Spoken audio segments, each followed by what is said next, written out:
If I got Jesus, I've got all that I could ever need.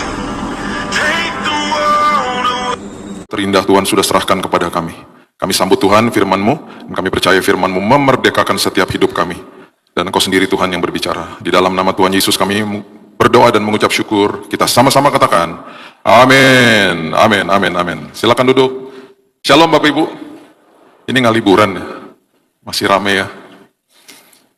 Hari ini kita mau belajar tentang, saya sudah singgung sedikit beberapa bulan yang lalu, dan saya sudah janji akan teruskan prinsip di mana vertikal, hubungan kita vertikal dengan Tuhan, dan kemudian hubungan horizontal kita dengan manusia. Kalau alurnya salah, semuanya salah. Jadi, kita ini diberikan kado terindah sama Yesus. Kadonya itu, ada dua hal terjadi. Manusia nggak buka kadonya, jadi nggak pernah tahu isinya apa. Dan yang kedua, ketika dibuka, manusia bilang begini, nggak mungkin lah ini buat saya. Terlalu bagus, terlalu indah, pasti buat orang lain, nggak mungkin buat saya. Itu yang terjadi dengan yang namanya kasih karunia Tuhan.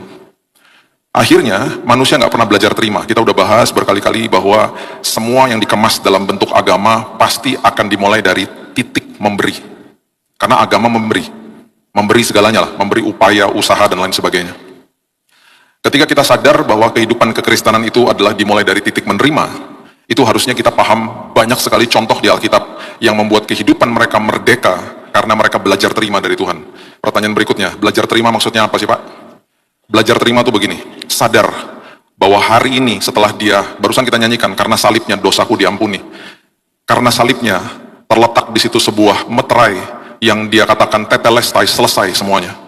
Itu sebabnya Roma 8 ayat 1 mengatakan tidak ada lagi penghukuman di dalam Kristus Yesus. Tidak ada lagi penghakiman, penuduhan, bahkan kutuk keturunan. Tidak ada lagi dalam hidup kita, kecuali kalau kita mau percaya. Masih banyak orang bertanya sama saya, jadi ini gimana Pak, ada kutuk keturunan dalam? Gak ada, kalau kamu percaya sama Yesus, semuanya selesai. Semuanya selesai. Nah itu yang akhirnya orang tidak mau belajar menerima kebaikan Tuhan. Karena dia berpikir masih harus pakai usaha saya supaya saya dilayakkan. Masih harus pakai usaha saya supaya saya dikuduskan. Kita nggak bisa menguduskan diri kita nggak bisa melayakkan diri kita, itu semuanya diberi, ada price tag-nya, dikasih sama Yesus. Itu sebabnya hari ini harusnya kita sadarnya gini, saya ini hidup taat karena saya sudah dikuduskan. Saya hidup taat karena saya sudah dilayakkan. Jadi ketaatan adalah buah daripada keselamatan yang Tuhan berikan. Ketaatan bukan sebuah upaya untuk mendapatkan sesuatu, tetapi ketaatan adalah buah daripada apa yang sudah kita terima. Jadi itu harus dipahami dengan benar. Apakah nanti ada penghakiman Pak? Oh jelas ada. Tetapi itu pun berbeda tahtanya. Itu nanti satu hari lah kita bahas lebih dalam. Untuk orang percaya punya tahta pengadilan Kristus. Untuk orang tidak percaya namanya tahta putih yang besar. Di dalam tahta pengadilan Kristus kita semuanya akan terjadi sebuah penghakiman akhir. Di situ yang terjadi adalah yang dihakimi bukan keselamatannya, yang dihakimi adalah perbuatan kita untuk menentukan upahnya nantinya. Ada di Alkitab, ada. Lengkap semuanya. Orang percaya semuanya akan jadi satu di dalam tahta pengadilan Kristus. Diadilinya atau dihakiminya berdasarkan apa yang kita lakukan di bumi ini untuk menentukan upahnya. Udah diselamatkan soalnya. Bukan untuk dihakimi dapat keselamatan atau tidak, karena sudah terima Yesus dalam hidupnya dia. Udah pasti upah yang terbesar diberikan kepada orang-orang yang martir bagi Kristus. Itu upah paling besar. Dan banyak lagi hal-hal yang lain yang Alkitab sudah siratkan dan tulis untuk kita semuanya. Salah satunya misalnya, memberi kebaikan kepada orang yang tidak bisa membalas kepadamu, upahmu besar di sorga. Dan masih banyak hal-hal yang lain. Ya. Jadi ini kita harus pahami dulu. Kita harus mengerti, bangun pagi setiap hari, harus sadar bahwa Tuhan terima kasih. Kasih-Mu tanpa kondisi, keselamatan ada di genggaman tanganku Tuhan. Aku sudah pasti dapat keselamatan ini karena Engkau sudah berikan kepada aku. Aku terima Engkau sebagai juru selamat atas hidupku dengan iman, bukan dengan usaha.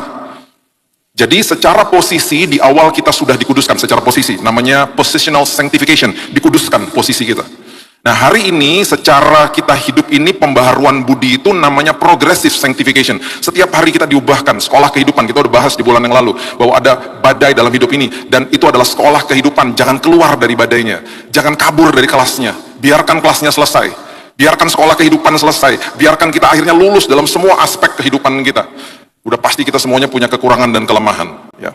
Jadi itu dasarnya dulu. Nah coba lihat sekarang Lukas pasal yang ke-10 ayatnya yang ke-38 sampai 42. Lukas pasal yang ke-10 ayat 38 sampai 42. Kalau vertikalnya menerima, karena itu yang diajarkan sama firman Tuhan, itu menerima. Horizontalnya kita harus memulai dari titik memberi. Berarti apa? Sesama manusia, kita mulai dari titik memberi, bukan menerima. Kalau menerima berarti kita nuntut dari orang lain. Jadi paham dulu ya. Jadi kalau terbalik bahaya loh. Kalau kita agamawi, kita memberi kepada Tuhan, pasti kosong di sini. Karena nggak belajar terima toh. Ketika kosong, kita kan perlu diisi. Sesama kita akhirnya hubungan horizontal itu kita akan menuntut orang lain untuk memuaskan apa yang kita butuhkan di dalam sini. Akhirnya kebalik-balik. Akhirnya kita punya hubungan sama Tuhannya juga akhirnya tidak bertumbuh. Hubungan sesama kita juga akhirnya kita jadi membawa kerusuhan bagi orang-orang di sekitar kita. Itu yang Alkitab katakan, membawa cemar bagi mereka. Ya, jadi ini alurnya harus betul dulu. Aku datang bawa hidup yang berkelimpahan, life that filled with abundance. Itu artinya di dalam sini full. Makanya ya, orang kalau mau menikah, arti kata sepadan, orang banyak yang bilang, berarti harus satu agama. Satu agama pun belum tentu sepadan. Sepadan itu berarti dia full dalam Tuhan. Yang satu full di dalam Tuhan, baru dia nikah, itu sepadan. Jadi satu sama lain gak akan nuntut, bahkan akan memberi. Bahkan dia tidak akan punya prinsip, saya lagi cari orang yang tepat. Gak ada orang yang tepat. Dia akan prinsipnya berubah, saya mau jadi orang yang tepat buat kamu. Karena filled hidupnya. Karena apa? Itu semuanya karena vertikalnya menerima. Ketika Yesus dan murid-muridnya dalam perjalanan, Lukas 10 ayat 38, tibalah ia di sebuah kampung, seorang perempuan bernama Marta menerima dia di rumahnya. Perempuan itu mempunyai seorang saudara bernama Maria. Perhatikan ini, posisinya Maria. Maria duduk dekat kaki Tuhan dan terus mendengarkan perkataannya. Maria duduk di kaki Tuhan dan menerima dari Tuhan. Kalau orang di dalam ranah pelayanan dan agamawi akan bilang gini, ih malas banget sih, layani Tuhan dong, pelayanan dong. Sedang Marta sibuk sekali, ayat 40, melayani. Harusnya kayak gitu, pelayanan dong. Bahkan dikatakan begini, kamu pelayanan supaya kamu diberkati. Ngawur aja. Kamu pelayanan, karena terlebih dahulu Kristus telah mati bagi hidupmu. Itu yang benar. Terbalik-balik akhirnya kan. Ia mendekati Yesus dan berkata, Tuhan, tidak akan kau peduli bahwa saudaraku membiarkan aku melayani seorang diri, suruhlah dia membantu aku. Itu adalah sebutan atau pernyataan banyak orang yang tidak mengerti arti daripada menerima dari Tuhan. Kamu begini dong, kamu begitu dong buat Tuhan, kamu begini. Dimulainya dari titik memberi, salah akhirnya. Tuhan menjawabnya, mengatakan begini, Marta, Marta, engkau khawatir dan menyusahkan diri dengan banyak perkara. Perhatikan ini, tetapi hanya satu saja yang perlu. Berarti nggak ada duanya. Yang kedua, Maria telah memilih bagian terbaik. Berarti nggak ada yang lebih baik daripada itu. Yang ketiga, yang tidak akan diambil daripadanya. Apa? Duduk di kakiku dan belajar terima kasih karuniaku. Itu yang Yesus mau. Itu yang Tuhan mau kita lakukan hari lepas hari. Saya sadarkan diri saya. Saya kalau bangun pagi, setiap bangun pagi, tadi di kamar hotel juga saya bangun pagi, saya bilang, Tuhan terima kasih buat kasih-Mu yang tanpa kondisi buat hidupku. Terima kasih Tuhan buat kebaikan-Mu yang dahsyat. Setiap hari saya mau sadarkan jiwa dan roh saya. Terima kasih Tuhan buat kasih-Mu yang selalu luar biasa dan tidak pernah sedetik pun Kau tinggalkan aku. Makasih ya Tuhan. Mulai hari dengan sederhana, dengan itu aja. Lihat hidupmu akan mulai berubah nantinya. Kenapa? Setiap hari kita mulai hari dengan belajar menerima dari Tuhan. Langsung kebalik-balik. Marta bilang apa? Pelayanan dulu, enggak, terima dulu. Makanya seringkali memang di atas mimbar dikatakan begini, ayo Bapak Ibu berikan yang terbaik. Kita bingung berikan terbaik apa? Kita nggak bisa memberikan sesuatu kalau kita nggak punya sesuatu itu. Saya nggak bisa kasih yang terbaik kalau sebelum saya punya yang terbaik. Berarti saya harus terima dulu yang terbaik, full di dalam sini dengan kebaikan Tuhan, sadar bahwa Dia tidak menghakimi saya, Dia tidak menuduh saya.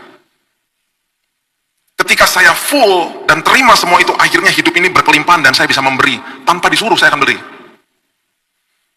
Yohanes 12 ayat 1 sampai ayat yang ke-7 mengatakan begini.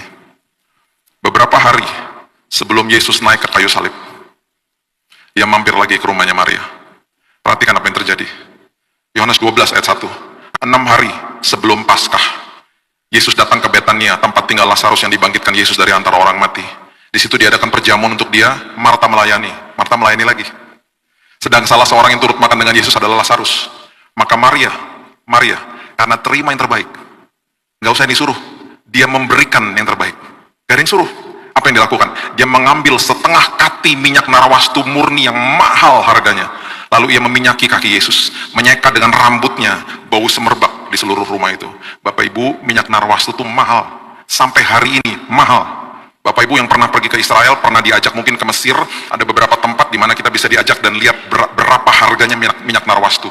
Minyak narwastu, pernah ada botol sekecil ini, teman saya bawa ke rumah saya, tumpah jatuh di lantai saya. Itu seminggu nggak hilang baunya, udah dipel nggak hilang. Senang saya, karena bau semerbak. Itu minyak narwastu itu saking mahalnya, dia mempunyai aroma yang luar biasa sebenarnya. Dikasih sama Maria, nggak ada hitung-hitungannya sama Tuhan. Pemberian terbaik aku berikan. Lihat apa yang terjadi. Yudas Iskariot, seorang dari murid-murid Yesus yang akan segera menyerahkan dia, berkata, minyak narwastu harusnya ini dijual 300 dinar, uangnya diberikan kepada orang miskin. Dia katakan begini karena memang mahal harganya. Ini adalah pernyataan bahwa yang diberikan sama Maria itu mahal. Hal itu dikatakannya bukan karena ia memperhatikan nasib orang miskin, melainkan karena ia adalah seorang pencuri, sering mengambil uang yang disimpan dalam kas yang dipegangnya. Ini adalah pernyataan bahwa memang minyak itu mahal. Perhatikan ayat 7. Ini amazing. Ada sesuatu yang terjadi. Yesus katakan begini, biarkan Maria melakukan hal ini untuk mengingat hari penguburanku. Saat itu, waktu Yesus mengatakan ini kepada Maria dan ada orang-orang di sekelilingnya, semua pasti tidak sadar atau tidak mengerti apa yang dia sedang katakan. Perhatikan prinsip ini baik-baik. Merupakan sebuah tradisi Yahudi bagi wanita-wanita untuk melumuri tubuh jenazah daripada kerabat, sahabat, teman, atau keluarga dengan lumuran rempah-rempah. Makanya kita pernah baca ada wanita-wanita datang ke kubur Yesus bawa rempah-rempah toh. Ketemu nggak sama Yesusnya? Yesus sudah bangkit. Mereka kehilangan kesempatan itu. Rupanya, satu-satunya orang yang mempunyai kesempatan untuk melumuri tubuh Yesus dengan wangi-wangian, itu Maria. Karena beberapa hari setelah ini, Yesus naik ke kayu salib. Dan rupanya wangi-wangian itu, minyak narwastu itu, masih melekat di kaki Yesus. Makanya dia katakan apa? Biarkan dia lakukan ini. Kalau saya bisa tambahkan, izinkan saya tambahkan, dia hanya satu-satunya wanita yang memiliki kehormatan untuk melumuri tubuhku dengan wangi-wangian. Kenapa? Karena dia selalu belajar terima yang terbaik dari saya. Ketika kita belajar terima yang terbaik, kehidupan kita akhirnya jadi kado buat orang lain. Bahkan kita berikan hidup ini untuk Tuhan, gak ada yang suruh. Karena meluap-luap di dalam sini. Beda dengan orang-orang agamawi yang selalu berkutat di dalam semua upaya-upayanya dia. Lukas 18 ayat 18 dan 2 sampai 23 mengatakan begini. Ada dua orang kaya yang berjumpa dengan Yesus. Perhatikan ini. Lukas 18 ayat 18. Ada seorang pemimpin bertanya kepada Yesus, katanya begini, guru yang baik, apa yang harus aku perbuat untuk memperoleh hidup yang kekal? Jawab Yesus, mengapa kau katakan aku baik? Tak seorang pun baik selain daripada Allah saja. Mulai dipancing sama Tuhan, sama Yesus. Mulai dipancing, kamu ngomong baik itu maksudnya apa? Kamu paham nggak bahwa Tuhan itu terbaik atas hidupmu? Kamu jangan lihat saya sebagai manusianya, maksudnya begitu. Tuhan itu baik. Dia mulai ngajarin pelan-pelan. Terus tiba-tiba orang ini ngomong begini, engkau tentu mengetahui segala perintah Allah. Yesus katakan, jangan berzinah, jangan membunuh, jangan mencuri, jangan mengucapkan saksi dusta, hormati ayahmu dan ibumu. Itu perintah-perintah Tuhan toh. Itu kan kehidupan ketaatan. Perhatikan kata orang ini, semuanya telah kuturuti sejak masa mudaku. Dia mulai hubungan dengan Tuhan dari titik memberi. Aku udah lakukan itu. Aku udah kasih semuanya. Aku udah lakukan ini. Aku udah kasih semuanya. Mendengar itu, Yesus berkata kepadanya, masih tinggal satu hal lagi yang harus kau lakukan. Jual segala yang kau miliki, bagi-bagikan itu kepada orang miskin, maka engkau akan beroleh harta di sorga, kemudian datang kemari dan ikut aku. Ketika orang itu mendengar perkataan itu, ia menjadi sangat sedih sebab ia sangat kaya. Ketika kita mulai dari titik memberi, kita akan kosong di dalam sini. Kita hanya berkutat dengan apa yang kita lakukan di luar. Saya udah gitu. Makanya banyak orang Kristen datang begini. Saya udah doa, saya udah puasa, kok Tuhan nggak jawab? Dimulai dari titik memberi, bukan menerima. Orang yang mulai dari titik menerima, nggak mungkin ngomong begitu. Saya udah doa, saya udah puasa, selagi saya menunggu jawaban doa, saya diubahkan Tuhan. Saya dapat kekuatan dari Tuhan. Makasih ya Pak, terus dukung doa saya ya Pak. Saya ngalami kebaikan Tuhan luar biasa. Udah dapat jawaban doanya Bu? Pak, belum. Tapi selama saya lagi nunggu jawaban doa, saya udah dipuaskan. Beda. Kenapa? Karena belajar terima. Dia sadar, ikut Tuhan gak pakai formula. Beda sama ini. Aku udah begini, aku udah begitu. Kok Tuhan gak jawab? Kecewa akhirnya. Terus Yesus bilang begini, oke sekarang jual semuanya. Dia dites. Bisa gak kamu berikan yang terbaik buat saya? Ikut aku. Tinggalin semuanya, bisa gak? Ada gak hal di dalam dunia yang masih mengikat hidupmu? Gak bisa dia. Satu pasal setelah itu, setelah Lukas 18, Yesus juga berjumpa dengan seorang yang kaya. Perhatikan apa yang terjadi. Lukas 19, dimulai dari ayat yang pertama. Mengatakan begini, Lukas 19, Yesus masuk ke kota Yeriko. dan berjalan terus melintasi kota itu. Di situ ada seorang bernama Sakeus, kepala pemungut cukai, dan ia seorang yang kaya. Ia berusaha untuk melihat orang apakah Yesus itu, tetapi ia tidak berhasil karena orang banyak sebab badannya pendek. Berlarilah ia mendahului orang banyak, memanjat pohon ara untuk melihat Yesus yang akan lewat di situ. Ketika Yesus sampai ke tempat itu, ia melihat ke atas dan berkata, Sakeus, segeralah turun, sebab hari ini aku harus menumpang di rumahmu. Perhatikan kalimat berikut ini. Sakeus segera turun dan menerima Yesus dengan sukacita. Hubungan dengan Yesus dimulai dari titik menerima, bukan memberi. Tetapi semua orang yang melihat hal itu bersungut-sungut, katanya, ia menumpang di rumah orang berdosa. Oh banyak. Dia juga bukan sekedar numpang di rumahnya Sakeus, dia pernah numpang makan sama Matius sama teman-temannya kok, bahkan lebih banyak lagi pemungut cukai. Yesus duduk dengan orang berdosa, tetapi dia tidak berdosa. Banyak orang yang dimulai dari titik memberi kepada Tuhan, hidupnya penuh penghakiman.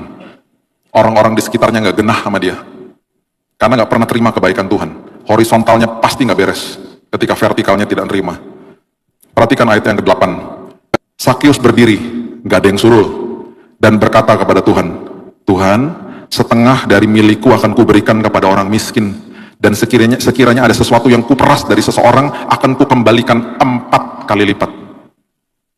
Ada yang nyuruh? Nggak ada. Yang satu orang kaya mulai dari titik memberi, aku udah begini, terus Yesus tantang dia, oke sekarang serahkan semua kekayaanmu, nggak sanggup. Yang satu mulai titiknya dari titik menerima, nggak ada yang suruh, dia bilang apa? Aku mau kembalikan uang-uangnya aku peras bahkan 4 kali lipat, karena terima yang terbaik, akhirnya sanggup memberikan yang terbaik. Itu kehidupan kita harusnya begitu, vertikalnya harusnya begitu. Nah kemudian setelah kita belajar ini ya, menerima kebaikan, sanggup memberikan kebaikan, menerima kebaikan, masuk ke dalam kairosnya Tuhan, seperti Maria. Menerima kebaikan, hal yang dahsyat juga yang terjadi adalah apa? Menerima pewahyuan yang orang lain tidak terima. Salah satu murid yang pernah saya bahas juga, yang selalu mengatakan dirinya seolah-olah sepertinya narsis. Dia mengatakan bahwa saya adalah murid yang dikasihinya. Itu namanya Yohanes. Dan Yohanes itu selalu sadar bahwa dia adalah murid yang dikasih. Dia tuh sadar, dia fokus sama kasihnya Yesus kepada dia, bukan kasihnya dia kepada Tuhan. Beda. Dia fokus sama kasihnya Tuhan kepada dia. Makanya dia selalu sebutnya seperti begini. Ya, coba lihat Yohanes 13. Yohanes 13. Ayat yang ke-21, Yohanes 13 ayat 21. Setelah Yesus berkata demikian, ia sangat terharu lalu bersaksi, aku berkata kepadamu, sesungguhnya seorang di antara kamu akan menyerahkan aku. Dia katakan kepada murid-muridnya, ini salah satu dari kamu akan menyerahkan aku loh. Siapa? Yudas. Murid-murid memandang seorang kepada yang lain, mereka ragu-ragu siapa yang dimaksudkannya. Seorang di antara murid Yesus, perhatikan ini, yaitu murid yang dikasihinya. Ini Yohanes nulis buku Yohanes. Dia nulis dirinya, dia gambarkan dirinya, bukan begini, seorang di antara murid Yesus, yaitu saya, yaitu aku. Dia kan lagi nulis bukunya dia sendiri. Dia tidak sebut dirinya seperti itu, dia sebut dirinya murid yang dikasihinya. Bayangin kalau Bapak Ibu ketemu sama saya, terus kita kenalan gitu. Halo, apa kabar? Terus orang itu nanya, siapa namanya? Saya Billy, murid yang dikasihi Tuhan. Orang kan ngomong gini, ini orang apa? Kenapa ini orangnya? Itu Yohanes. Dia kalau perkenalkan dirinya adalah saya murid yang dikasihi, bukan narsis. Dia fokus sama kasihnya Yesus kepada dia. Perhatikan apa yang terjadi. Murid ini yang dikasihinya bersandar dekat kepadanya di sebelah kanannya. Dia dekat sekali memang sama Yesus. Dia adalah satu-satunya murid yang mengatakan ini tentang dirinya. Kepada murid itu, kepada Yohanes, Simon Petrus memberi isyarat dan berkata, Simon Petrus kan kepo orangnya. Udah gitu kan dia selalu apa? Fokus sama kasihnya kepada Tuhan. Oh aku nggak mungkin nyangkal dia, aku nggak mungkin lakukan gitu. Nyangkal akhirnya. Karena fokus kepada kasihnya kepada Tuhan. Fokus kepada memberi, bukan menerima. Petrus bilang begini, tanyain dong siapa yang dimaksudkannya. Dia nggak paham, dia nggak tahu. Murid yang duduk dekat Yesus itu berpaling dan berkata kepadanya, Tuhan siapakah itu? Satu-satunya murid yang dapat bocoran. Siapa yang nanti akan menyerahkan Yesus? Itu cuma Yohanes. Jawab Yesus, dialah itu yang kepadanya aku akan memberikan roti sesudah aku mencelupkannya. Sesudah berkata demikian, dia mengambil roti, mencelupkan, memberikan kepada Yudas, anak Simon Iskariot. Orang yang belajar terima, dapat pewahyuan yang orang lain nggak dapat. Yohanes, satu-satunya murid yang tidak mati martir. Dia kabur dari sebuah penggorengan yang besar. Karena Tuhan masih punya rencana buat dia. Yang lain selesai tugasnya. Bukan berarti mereka lebih buruk atau lebih jelek dari Yohanes, bukan. Waktu mereka sudah selesai, mereka mati martir, maka upahnya besar di sorga. Yohanes, Tuhan masih punya atau membutuhkan dia. Dia kabur ke Pulau Patmos. Di situ dia yang menulis buku Wahyu. Dapat pewahyuan lagi dari Tuhan. Bahkan buku Wahyu itu banyak yang belum terjadi. Dia sudah tulis ribuan tahun yang lalu. Nubuatan demi nubuatan yang akan terjadi. Banyak sekali hal-hal yang bisa dipelajari di situ. Siapa yang dapat itu? Yohanes. Dan Yohanes adalah satu-satunya murid yang memberanikan diri berdiri di depan kayu salib. Semuanya kabur karena mereka ketakutan. Mereka bisa ditangkap juga dan dibunuh sebagai pengikut Kristus. Oh, dia nggak peduli. Dia memberikan yang terbaik karena dia sudah terima yang terbaik. Yohanes 19 ayat 26 dan 27 mengatakan begini. Yohanes 19 ayat 26 dan 27. Ketika Yesus melihat ibunya dan murid yang dikasihinya, siapa? Yohanes. Dia lagi cerita, dia berdiri di depan kayu salib dengan ibu daripada Yesus, dengan Maria di sampingnya. Berkatalah ia kepada ibunya, "Ibu, inilah anakmu." Kemudian kata Yesus kepada muridnya, kepada Yohanes, "Inilah ibumu." Dan sejak saat itu, murid itu menerima dia di dalam rumahnya. Maria tinggal dengan Yohanes setelah Yesus mati di kayu salib. Dan Yohanes tidak pernah memulai atau menulis bukunya dengan kelahiran Yesus. Dia mendapatkan pewahyuan yang lebih daripada yang lain. Makanya Injilnya Yohanes itu bukan sinoptik gospel. Matius, Markus, Lukas itu serupa, namanya sinoptik. Injil sinoptik serupa. Karena Tuhan juga tahu itu sudah ditulis sama mereka. Tuhan memberikan pewahyuan yang berbeda. Yohanes 1 ayat 1 mengatakan, pada mulanya adalah firman. Bahkan Yohanes menuliskan sebuah pewahyuan yang terjadi sebelum Kejadian 1 ayat 1. Rich, dalam hidupnya. Karena sebuah hal yang sangat sederhana, menerima kebaikan Tuhan. Coba lihat sekarang ya. Kalau vertikalnya betul, belajar terima, horizontalnya, selalu firman Tuhan katakan, jadi hamba buat orang lain. Gak pernah firman Tuhan ajarkan untuk belajar terima dari orang. Oh, gak pernah. Berikan kebaikan, dan ketika orang itu gak bisa balas, hatimu dia buat berbahagia, upahmu besar di sorga. Selalu pengajaran firman Tuhan, apa yang Yesus ajarkan ketika hubungan horizontal, belajar dari titik memberi, bukan menerima. Makanya firman Tuhan ajarkan begini, coba lihat ya. Yohanes 13 ayat 34, coba lihat ya. Yohanes 13 ayat 34. Aku memberikan perintah baru kepada kamu, yaitu supaya kamu saling mengasihi. Sama seperti aku telah mengasihi kamu, demikian pula kamu harus saling mengasihi. Jadi saling mengasihi itu karena terlebih dahulu Kristus telah mengasihimu. Berarti apa? Belajar terima toh kasihnya Tuhan, penuh dengan kasih Tuhan di sini, baru bisa memberi, baru bisa saling mengasihi. Ada hubungan saling. Kita nggak bisa saling mengasihi, kita nggak bisa mengasihi kalau kita nggak pernah ngalami kebaikan Tuhan. Jadi hubungan horizontal itu selalu dimulai dari titik memberi. Roma 12 ayat 10. Roma 12 ayat 10. Hendaklah kamu saling mengasihi sebagai saudara dan saling mendahului dalam memberi hormat. Jadi kalau ada orang yang bersalah sama kita, kalau the next time kita ketemu sama dia di tempat umum, kita harus mendahului menyapa dia. Orang dunia bilang apa? Ya kamu bodoh dong, udah tahu tuh orang nyakiti kamu. Nggak bisa, firman Tuhan ngasih tahu, saya harus menyapa dulu, mendahului dalam memberi hormat. Orang seperti itu tidak akan sanggup mendahului dalam memberi hormat kalau hidupnya nggak pernah ngalami kasih Tuhan toh. Mana bisa lakukan ini? Kalau kebalik-balik, vertikalnya memberi kosong toh di sini, mana bisa? Horizontalnya akhirnya nuntut. Makanya timbul istilah-istilah seperti saya lagi menunggu orang yang tepat dalam hidup saya, kaum jomblo. Harusnya nggak begitu. Kalau kita terima kebaikan Tuhan, kaum jomblo akan ngomong ini, saya sedang mempersiapkan diri saya untuk nantinya ada orang yang masuk dalam hidup saya. Saya sedang mempersiapkan diri saya untuk menjadi orang yang tepat bagi dia. Dari sekarang saya sudah jaga kekudusan. Dari sekarang saya sudah mempersiapkan diri saya untuk menjadi suami, untuk menjadi istri yang benar dan baik untuk orang itu. Beda kan? Bisanya kita bisa lakukan itu kalau vertikalnya menerima. Akhirnya yang terjadi adalah orang akhirnya jadi termometer, bukan termostat. Termometer suhu lagi panas ikutan panas. Cepat tersinggung, cepat marah, cepat sensitif. Tetapi orang yang menerima kebaikan Tuhan, ketika dia mengambil keputusan mau jadi orang yang tepat buat orang lain, dia jadi termostat. Seperti remote AC toh, dingin lagi dingin dihangatkan, lagi panas didinginin gitu loh. Dia yang ketika dia datang, dia yang jadi influencer di situ. Saya tutup sama ini Bapak Ibu. Orang yang selalu datang kepada Tuhan memberi. Hidup di dalam ranah agama, nggak paham tentang kasih Tuhan. Akhirnya penuh dengan penghakiman. Saya cuma mau kasih tahu ini aja sama kita ya. Lukas 11 ayat 42 sampai 46 mengatakan begini. Bagi saya, Kemarahan Yesus yang paling marah lah, itu bukan waktu dia menjungkir balikan meja di Bait Allah, bukan, bagi saya. Kalau saya pelajari kata demi kata, kemarahan dia yang paling marah lah, itu di ayat ini. Ini kata celakalah, itu di downgrade sama lembaga Alkitab pastinya. Karena ini kalimatnya sangat keras, wow bahasa Inggrisnya. Mati aja kamu. Keras loh, Yesus ngomong, sama siapa? Orang agamawi. Karena orang penuh penghakiman soalnya. Orang bukan benci dosanya, tetapi orangnya pun dibenci sama dia. Makanya orang enggan ke gereja, ya, kecuali ke Bethany-Inden. Di sini orangnya semuanya paham tentang kebenaran firman, ya. Dikatakan begini, tetapi celakalah kamu, hai orang-orang Farisi, sebab kamu membayar persepuluhan dari selasih, inggu, dan segala jenis sayuran, tetapi kamu mengabaikan keadilan dan kasih Allah. Yang satu harus dilakukan dan yang lain jangan diabaikan. Celakalah kamu, keluar lagi kalimat ini, hai orang-orang Farisi, sebab kamu suka duduk di tempat terdepan di rumah ibadat dan suka menerima penghormatan di pasar. Yang duduk di depan tenang aja ya, ini bukan buat Bapak Ibu. Jangan ntar minggu depan, aku gak mau duduk depan, itu ada ayatnya. Enggak, itu buat orang Farisi. Celakalah kamu, keluar lagi kalimat ini, berkali-kali loh. Sebab kamu sama seperti kubur tidak memakai tanda, orang-orang berjalan di atasnya tidak mengetahuinya. Ini betul-betul dihina ini. Orang berjalan di atas kuburmu tidak tahu kamu dikuburkan di situ.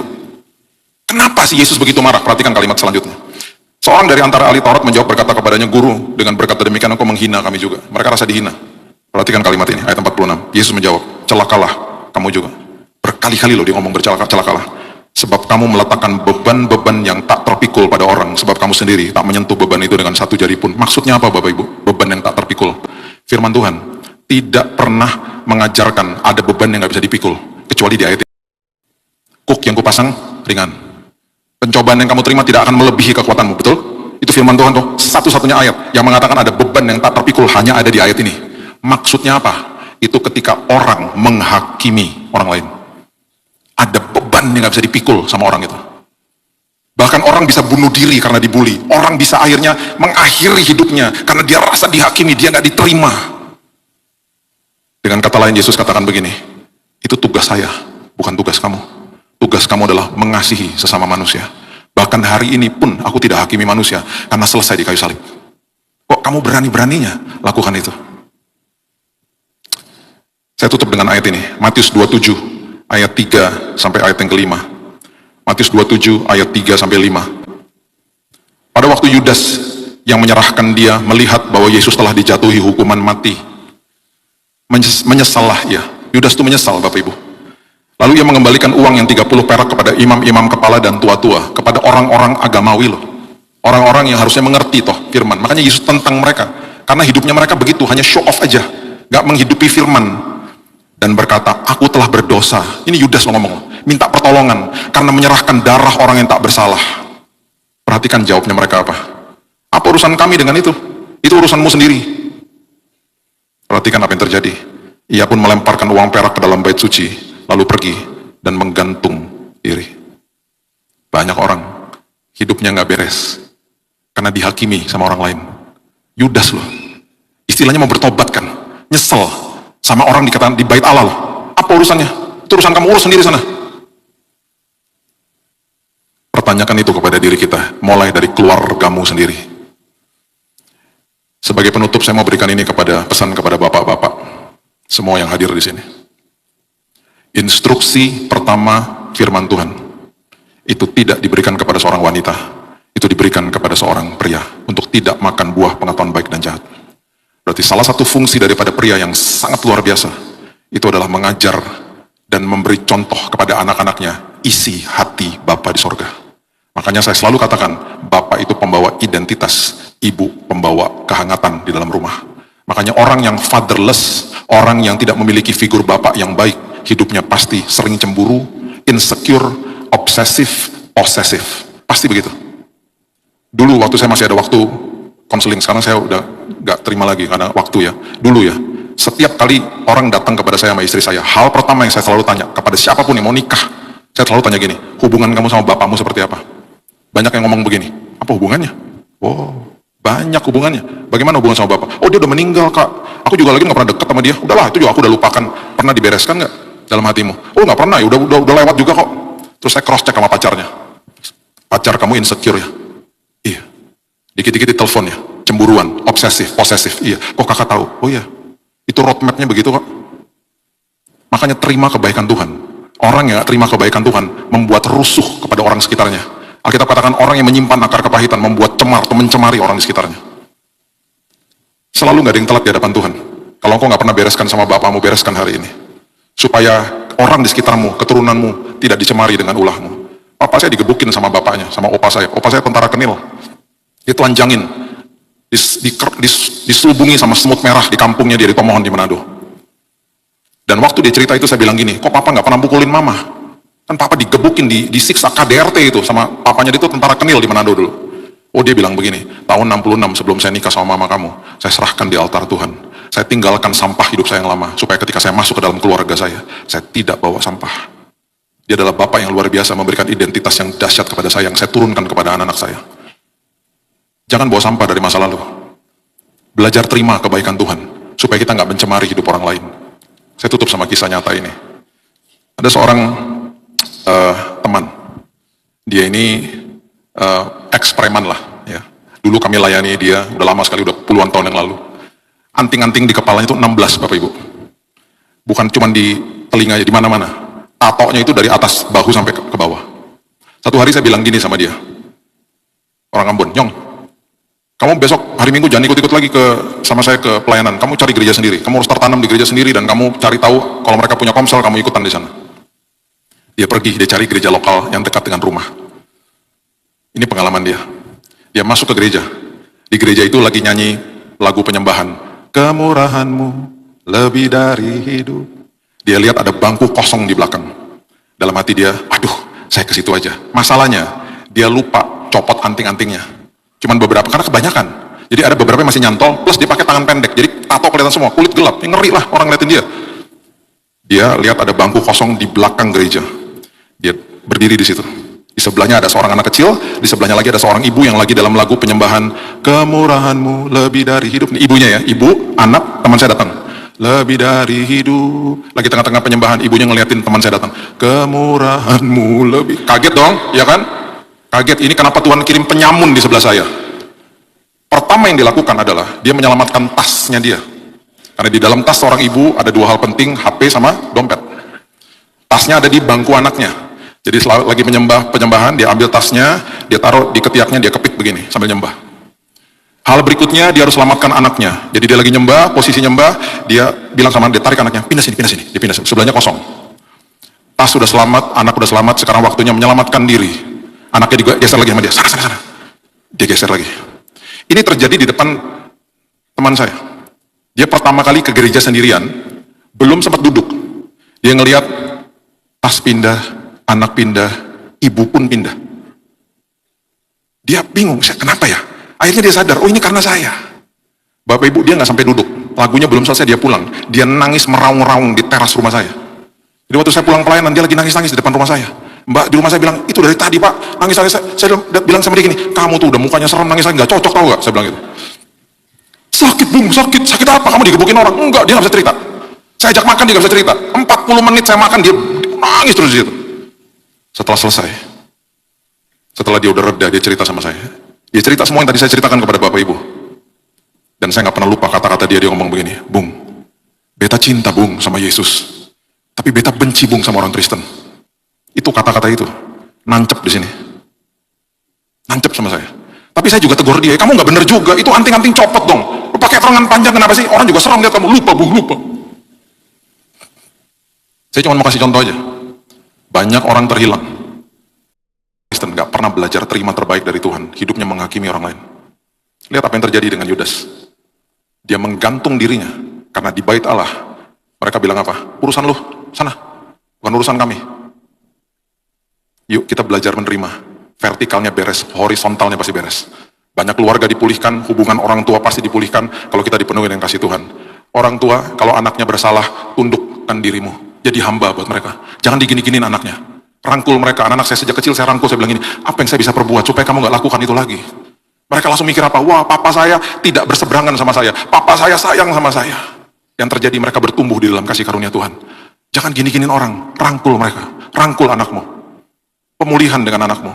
Lihat, engkau akan lihat keturunan yang luar biasa. Teman saya bebas dari narkoba karena dirangkul sama papanya, bukan digini-giniin. Dia bilang, saya nggak pakai rehab, Bill. Saya tiap hari mabuk pulang ditemenin sama papaku, ditemenin tidur sama dia, dibisikin firman Tuhan sama dia, diusap kepalaku. Dia bilang, nah udah nah, Yesus sayang sama kamu. Aku bebas narkoba, Bill, karena aku terima kebaikan Tuhan di dalam sini. Aku lihat Yesus dalam hidupnya dia. Kamu rehab? Nggak pakai rehab. Aku ambil keputusan sendiri akhirnya. Aku mau tinggalin semuanya. Karena aku lihat Yesus dalam hidupnya dia. Vertikalnya menerima, horizontalnya memberi. Hidup kita pasti penuh kemenangan. Berikan tepuk tangan kita untuk Tuhan kita.